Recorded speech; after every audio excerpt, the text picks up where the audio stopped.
Good morning, kids. I miss you guys. I hope you're being good for your parents. I hope you're having fun, silly times. I miss having fun, silly times with you. So, this morning we're talking about the last judge ever, and then we're done talking about judges. I can picture Audrey like going, finally!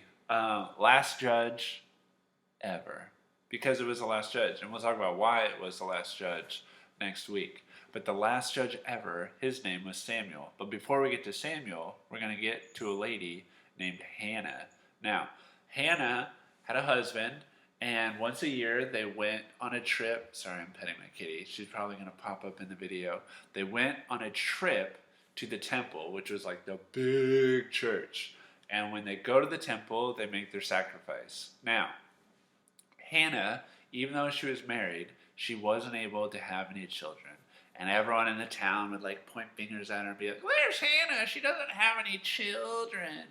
And so Hannah was very sad about this. And so when she went to the temple, her husband went off one way to make sacrifices, and she went another direction to pray. And when she was praying, it says that she was like crying out, and I could picture her crying and just really calling out to God, asking for a child. Now, while she was doing this, a guy who worked at the temple, his name was Eli, he came up to her and he thought something was wrong with her, like maybe she was sick or who knows what. But he goes up to her and he's like, "Hey, are you okay?" And she explains, "Oh, I'm sorry, I got emotional, but I really want a child." And Eli told her, he's like, "I have a feeling that God is going to come through for you." And Hannah was so happy. And she's like, if God would just give me this child, I would dedicate him to the Lord. Similar to Samson's mom. And so Hannah went home, and sure enough, a short time later, she gets pregnant. And she names her son Samuel.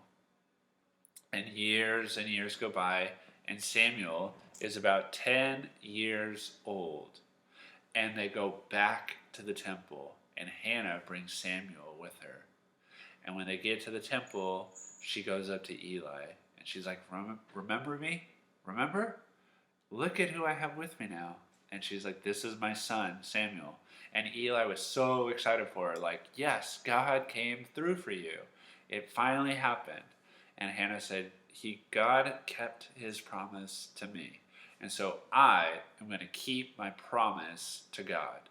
And so she told Eli she was going to leave Samuel with him so that Eli could teach Samuel how to work in the temple and how to live for God.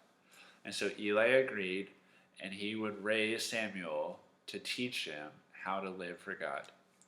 And so Samuel was growing up and growing up and growing up, and one night, Samuel, he's like comfy in his bed with his blankets pulled up, and Samuel is sleeping.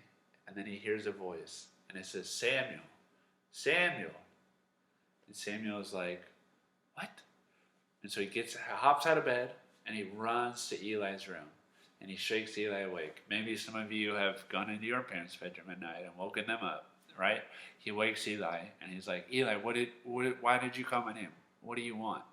And Eli's like, "I did not call your name." And I'm sure Eli was very grumpy and very tired, and he didn't like being woken up, and so he sent Samuel back to bed. He said, "Go to bed." So Samuel runs back to his bedroom, and he gets all comfy in bed again, and his eyes start to drift close. And guess what? He hears a voice again, and the voice says, "Samuel, Samuel." So Samuel's like, "Is he playing games with me?" So he gets out of bed, and he runs to Eli's room, and he's like, "Eli, why did you call my name? Stop pretending you're sleeping." And Eli wakes up again, and he's like, "Stop waking me up. I did not call your name." And so he kicks him out of his room. He says, "Go back to bed."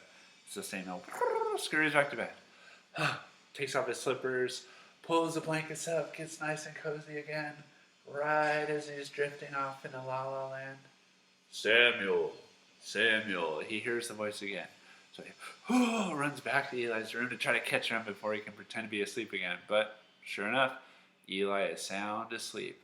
And so he wakes Eli up and he's like, "Were you calling my name?"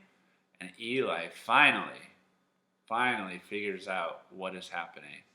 And so he tells Samuel, he says, I want you to go back to your room, but if you hear the voice again, I want you to say, speak, Lord, for your servant is listening. And so Samuel is like, got it. Heads back to bed, pulls the blankets up, gets nice and cozy again. And then he hears the voice, Samuel, Samuel. So Samuel, he's about to get out of bed, but he remembers what Eli said. And he says, speak, Lord, for your servant is listening. And then God speaks to Samuel. And God tells Samuel that he is going to be a judge of Israel one day. He will lead the Israelites, but he is going to be the last judge of Israel. Because starting next week, we'll talk about it next week, Israel is going to want a king. No more judges, just kings. So that'll be next week. But that is the story of Samuel, the last judge of Israel. Well, he was still just a wee little kid. He was probably some of your guys' age. So I hope you guys are doing well. What I want you to do this week, here's your Sunday school homework assignment. Number 1, I want you to be good listeners for your parents. And one day this week, I want you to ask them, what is something I can do for you? Right? Speak, for your servant is listening. Because Samuel had to have his ears open to hear what God was going to tell him. And then I want you to do the same thing in your prayers this week. I want you to ask God, God, what do you want me to do this week? And maybe it's to say a kind word to a friend. Maybe it's to write a letter to your grandma and your grandpa. Who knows what it is? But ask God, what do you want me to do kind for someone else this week? I hope you guys have a good week.